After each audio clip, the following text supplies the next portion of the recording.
Bonsoir Keita Stephenson. Bonsoir. Merci d'être avec nous. Vous êtes donc le président de l'école Deuxième Chance, désormais reconnue, labellisée.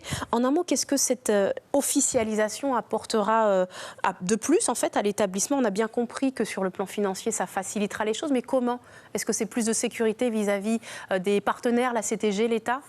Les partenaires ont besoin effectivement de s'assurer que le financement qu'ils ont mis au départ va être pérennisé, va durer dans le temps. La labellisation nous intègre à un ensemble d'un réseau. On a des normes qui sont des normes suivies par n'importe quelle école de la Deuxième Chance. Et puis on a des processus pédagogiques qui sont bien identifiés. Aujourd'hui, on aura des conventions qui pourront nous financer sur plusieurs années.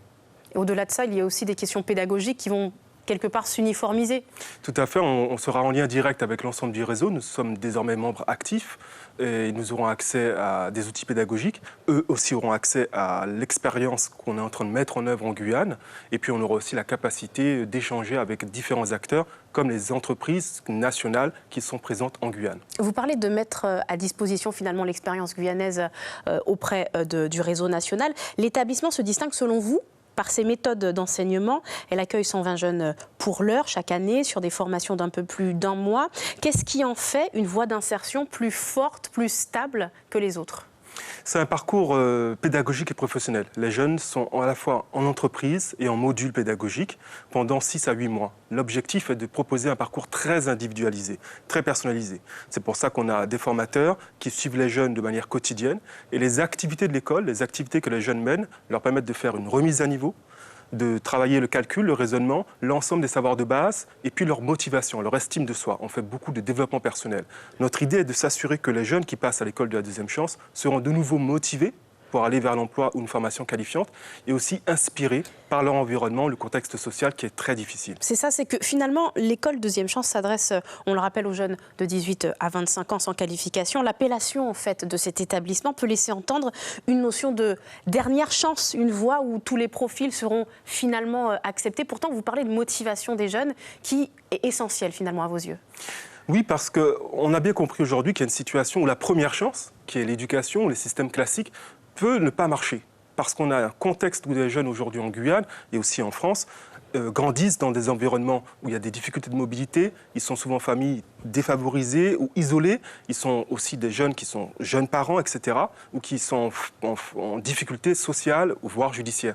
L'idée pour nous, c'est de s'assurer que même s'ils n'ont pas réussi cette première chance, et que l'accompagnement qu'ils auraient dû avoir n'a pas pu être mis en œuvre de manière optimale, ils auront toujours au sein de notre société, de la société, une place. Parce que chaque jeune est un maillon pour construire l'avenir. Et c'est ça, redonner la confiance à travers le dispositif. Et donc l'accompagnement que vous proposez est prolongé ensuite, y compris après la sortie ? On a un post-parcours, c'est-à-dire qu'une fois que le jeune quitte le dispositif, il sera suivi pendant plusieurs mois pour s'assurer qu'il est bien en selle, qu'il est à l'aise dans ses expériences professionnelles. Y compris s'il a échoué ? Y compris s'il a échoué, oui. Alors même si un jeune quitte le dispositif parce qu'il a des difficultés ou qu'il n'a pas une sortie vers un emploi, une formation qualifiante, il sera orienté, accompagné parce que l'association fonctionne avec tous les partenaires de l'insertion, de la formation, la mission locale par exemple, mais aussi l'APEG et la CTG avec ces différents organismes de formation. Et donc l'école prévoit d'ores et déjà l'ouverture d'antennes ailleurs qu'à Cayenne, d'ici la fin de l'année, Maripasoula, et puis peut-être plus tard dans d'autres communes ? Oui, parce que le territoire est vaste et que les enjeux des jeunes sont différents selon les zones où ils se trouvent. Aujourd'hui, l'objectif est de créer une référence, une nouvelle façon d'accompagner les jeunes qui, justement, sont sans qualification et sans diplôme, sont sortis du système scolaire et qui pourtant restent une très grande partie de la jeunesse qui a un besoin d'activité.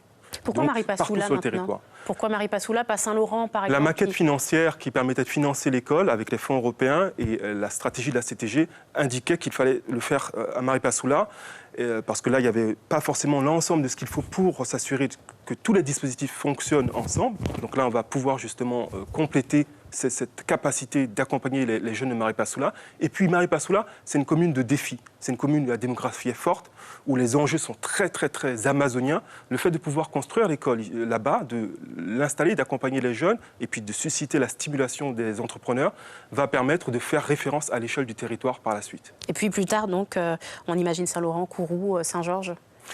Il y a plus de 20 000 jeunes en attente. Et ils sont dispersés à travers le territoire. Et où qu'ils soient, ils ont effectivement le droit d'avoir cette seconde chance. Merci beaucoup, Keita Stephenson, d'avoir apporté toutes ces précisions. Suivez l'info sur Guyana Première, télé, radio et Internet.